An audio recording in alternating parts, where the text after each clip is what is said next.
Hello and welcome to Rathod's IAS. Today in this session, we are going to see how question will be asked in your mains from international relations point of view. So why we are going to take these questions? Because especially beginners, they will be having a lot of confusion regarding how to write a mains answer. And to clear your doubts, we came up with this series of mains answer writing for beginners, and we are going to discuss contemporary topics. So you may ask me question like, so why ma'am, why contemporary topics? Because if you are reading newspaper daily, so you will be coming across these topics. As a beginner, you might not be completing so and so subject. So if I am taking the question from that subject, if you are not understanding, means it is waste of your time and my time, right? So for that, we are taking contemporary topics and we are framing a question on that, and we are going to see how can you write an answer for that question. And especially the students who cleared this year prelims, so they can expect the question from this area. So in today's lecture, we are going to see how to write an answer for India-Srilanka relations. So first of all, let us try to see the question and try to identify which are the keywords, and we are going to see the IBC format, and after that we are going to see a model answer, like what are the points that you have to include, and next we are going to see how students wrote that answer and what can we learn from that answer. Okay, so let's get started. So the question here, it is about India-Sri Lanka relations. So in international relations, you can expect 3 questions every year in your mains. So first one will be India and its neighborhood. So in India and its neighborhood means India-Sri Lanka relations, or India-Pakistan, India-China, India-Bangladesh, India-Myanmar, India-Nepal, India-Bhutan. So the countries which are directly sharing boundary with India, that comes under India and its neighborhood. And next one here is India and bilateral relations. That means India-US relations, India-Russia relations, India-France relations. Okay, so that you can get bilateral question. And third type of question is India and organizations. For example, we have G20, we have SCO, Shanghai Cooperation Organization, we have G8 or G7, right? And we have ASEAN, we have some important policies like Act East policy, Look East policy, and this year I am expecting the question will be there in Indo-Pacific region. Okay, so in this way you can get the third type of question, and mostly from international relations you can expect a question from current affairs itself. So now let us see the question. So question here is, elaborate on the key challenges that have affected India-Sri Lanka bilateral relations.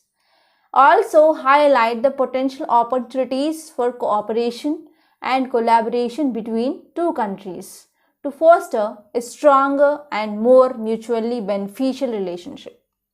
So what is a directive here? So directive here is elaborate.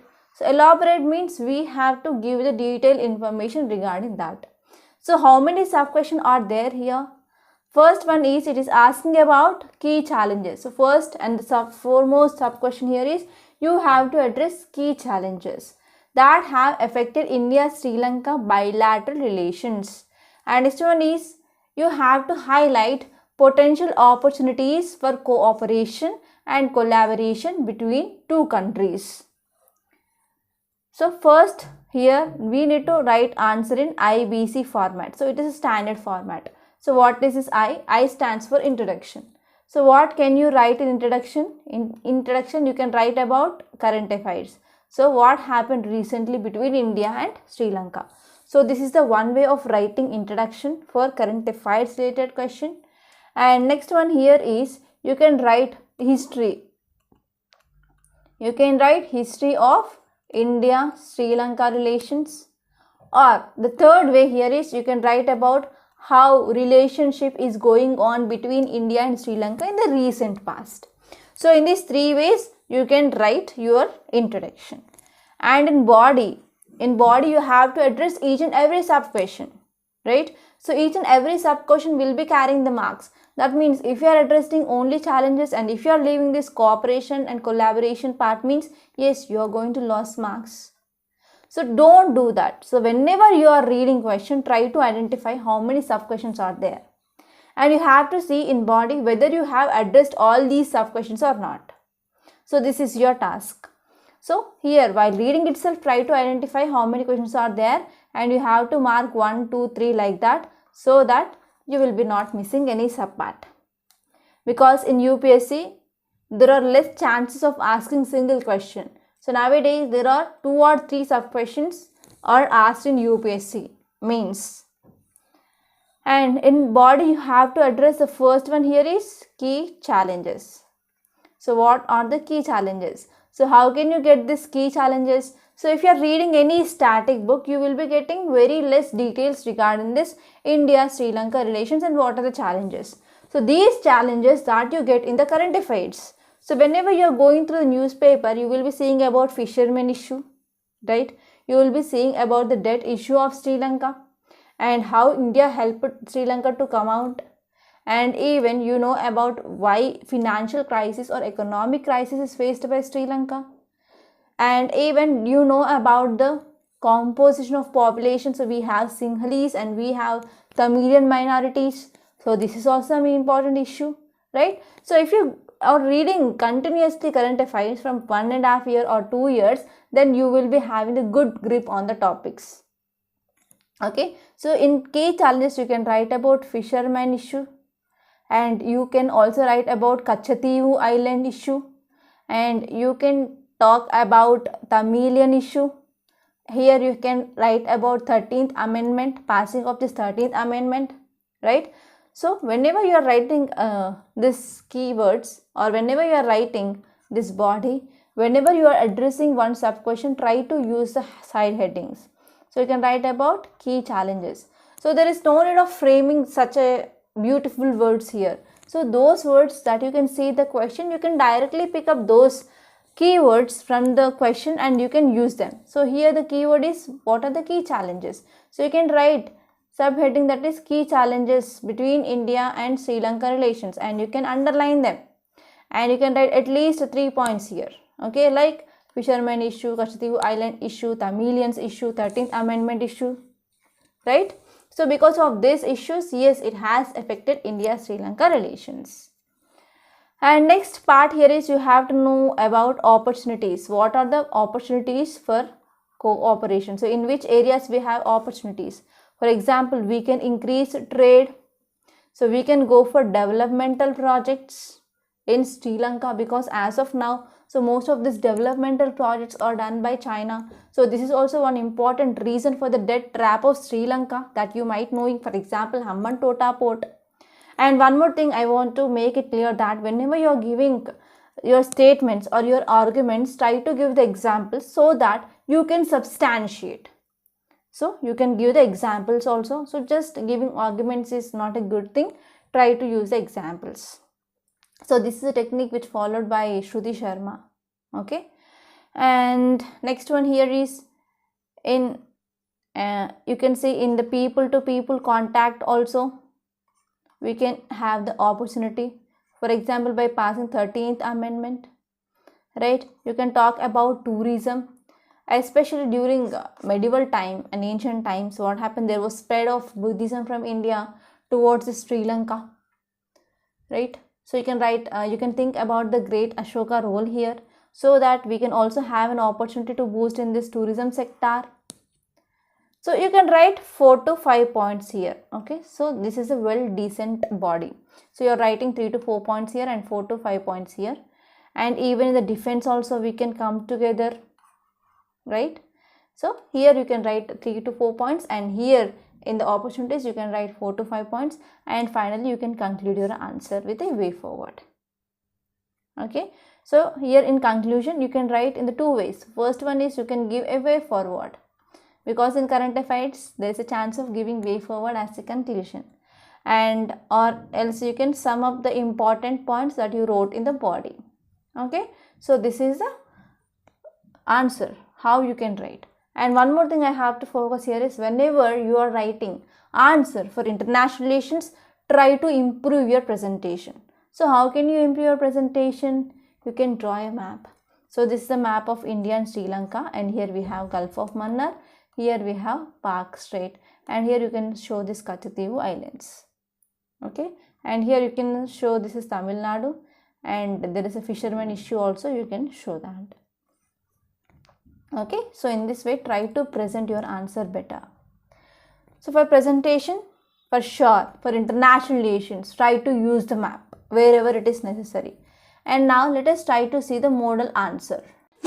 This is the model answer for that question. So this question is same, that is elaborate the key challenges that have affected India-Sri Lanka bilateral relations, also highlight potential opportunities for cooperation and collaboration between two countries to foster stronger mutually beneficial relationship. So introduction here is about India-Sri Lanka relations. So India and Sri Lanka, they have long standing history of political, economical and cultural ties, and even we are having geographical proximity, that is the Sri Lanka, it is very much closer to India, and we are also having the shared interest in Indian Ocean region as well. So in this way you can write a small introduction and try to ensure that introduction should not be more than 50 to 70 words. So this is also one important thing that you have to make a note. And here, as I said, here this question which has two sub questions. So first one, it is about key challenges. So try to use side headings wherever it is possible. And the first and the foremost issue, it is about ethnic and regional issues, that is between Sinhalese were majority and Tamilians, they were minority. So you can talk about even a civilian war of Sri Lanka, Sri Lankan civil war, and you can show about the plight of Tamil civilians, and you can give example here. Okay, and next one is fishermen's issue. So here there is a dispute over fishermen, okay, or Park Strait and as well as Gulf of Mannar, etc. And we can see always in news that is Tamilian fishermen were arrested by Sri Lankan and Sri Lankan fishermen were arrested by Indian Navy, like that. So you can see the data, so how many Indian fishermen they were in the Sri Lanka, okay, and how many were arrested, etc. That you can give the recent data. And next one is Chinese influence also seen because of developmental projects in Sri Lanka. So you can give example, that is Hambantota port. And even internal politics is also an important issue, that is whenever there is a changing of government in Sri Lanka, that will be having impact on India-Sri Lanka relations. Okay, so you can give that example as well. And next one is there is also issues on sovereignty and territorial integrity, for example regarding Kachatiyu Islands. Okay, and this is the first part.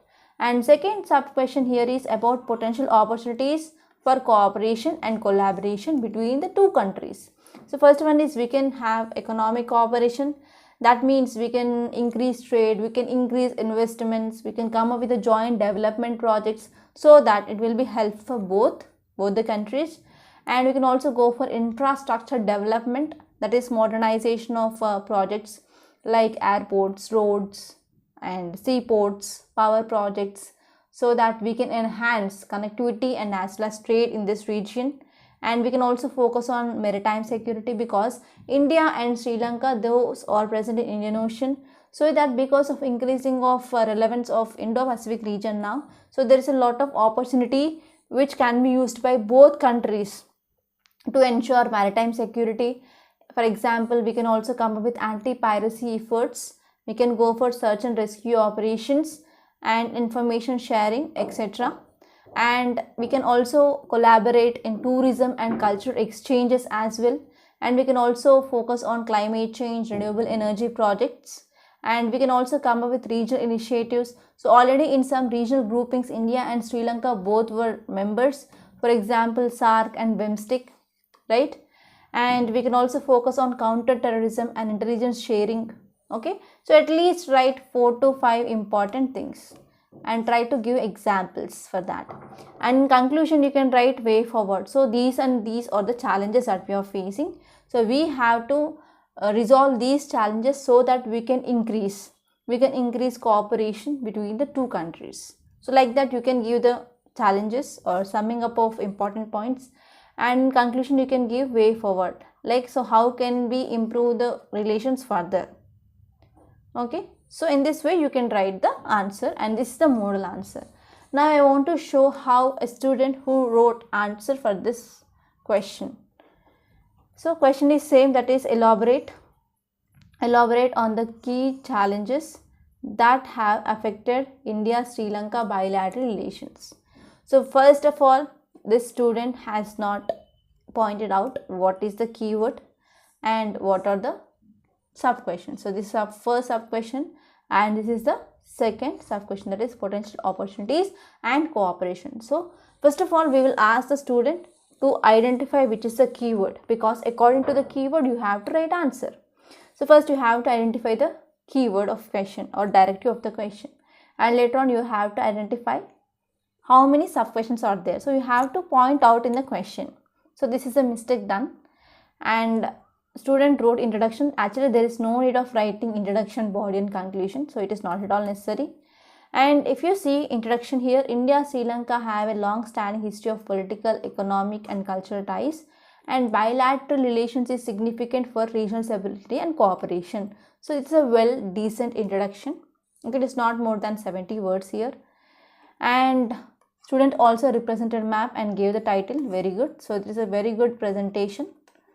So if you are having this type of presentation, then you can get at least half or 1 mark more compared to that of other students. And there is no need of writing body here. And you can write heading like key challenges. Very good. The first one is ethnic and regional issues, and they gave example Sinhalese and Tamil minority.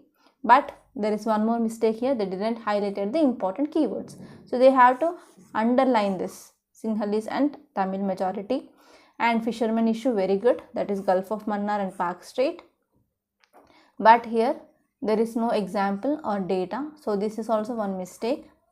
And next one is Chinese influence in Sri Lanka. Yes, they gave example, that is Hambantota project. Very good, it is not project, it is port. And even China's Belt and Road Initiative, so it has not been highlighted. And next one is internal politics. Very good, here student can give example of political party also. So if they know the political party, so they can give the name of that political party. So if there is no idea, means you can leave that, it is not much compulsorily. And next one is potential opportunities. Very good, the first one is economic cooperation, so we can enhance trade, investment, developmental projects, so that it will be helpful for access to South Asia and Southeast Asia. So that you can add one more map here to show the how we can access the market to South Asia and Southeast Asia. And next one is infrastructure development, for example ports, roads, railways, power projects. Very good. And next one is maritime security. Yes. Next one is tourism, and here you can write Buddhism here. Example, you can write Buddhism. And the next one is regional initiatives, BIMSTEC and SAARC. So one thing you have to ensure that whenever you are writing regional organization, try to write full forms, not the short form. Okay, so this is also one mistake. And next one is counter-terrorism. Yes, very good. So they wrote about 5 to 6 ideas. Okay, it's well written. And in conclusion, they wrote like the bilateral relationship between India and Sri Lanka is important to maintain territorial sovereignty and integrity and to overcome the challenges. It is not much impressive, so you can write that. So there are some challenges between India and Sri Lanka, so we have to overcome those challenges so that we can maintain good bilateral relationship in the future. So you can write like this. Okay, so this is the answer which is written by one of our student, and this is also a well written answer and well organized answer with well presented map here. So in this way, try to improve your answer writing skills. So answer writing skills you can't get in 1 day or 2 days, but with the continuous practice, you can get this answer writing skills. So here in Rathod's IAS, we came up with this course, that is daily mains answer writing practice. So this course is well organized and well planned. It is a 1-year course. So in this course, we are focusing on how to improve answer writing skills, especially in the beginners and even the students who already gave in their attempts. So here we are giving you the 52 weeks schedule, and we are covering each and every part of your GS syllabus, that is GS1, GS2, GS3 and GS4. So we are going to have answer writing practice of 22 weeks for the GS1, and based on the importance of that so and so subject and so and so topic, so we are giving you the daily one question. And on Sundays you will be having case study or essay practice, and for every answer we will be providing you the model answer, so that even though if you don't know how to write an answer, initially you can use that model answer to write answer. Because if you are not giving the model answer means you will be getting a negative attitude and you will be not writing the answers at all. So for that problem we are giving the model answers also, so that will initially push you to write your answers, and later on there is no need of using this model answers further. And we are going for the detailed evaluation. So I think you have seen the evaluation now. So in the same way, the evaluation of each and every question will be done, and you have to send your answers for our mail through the mail in the PDF format, and there will be detailed evaluation of your answers, and even marks will be provided with a detailed feedback. And there will be live doubt clearing session on every Sunday, and we are also going to provide one-to-one mentorship. So if you have any doubt regarding any subject, so we will be discussing that, and we will be helping especially for the students who are having the doubts regarding the mains answer writing and how to improve that. Okay, so there will be the one-to-one mentorship will be given under this course, and the cost of this course is 8,200, and the new batch is going to start from August 1st. So try to join this course, and if you want to enroll, you can visit website, that is rathodsiasacademy.com, and you can sign up there first if you are visiting our website for the first time, and later on you can log in and you can click on the courses and you can do the payment under this mains answer writing practice, okay, in the website. Or else if you are facing any problem regarding the payment or enrolling this course, you can call me on this number, it is 8074765513, and this is also the Telegram number and WhatsApp number, so you can ping me there also. So by this I'm concluding. I'm wishing that you are going to join this course and we are going to have live interactions soon. Thank you so much.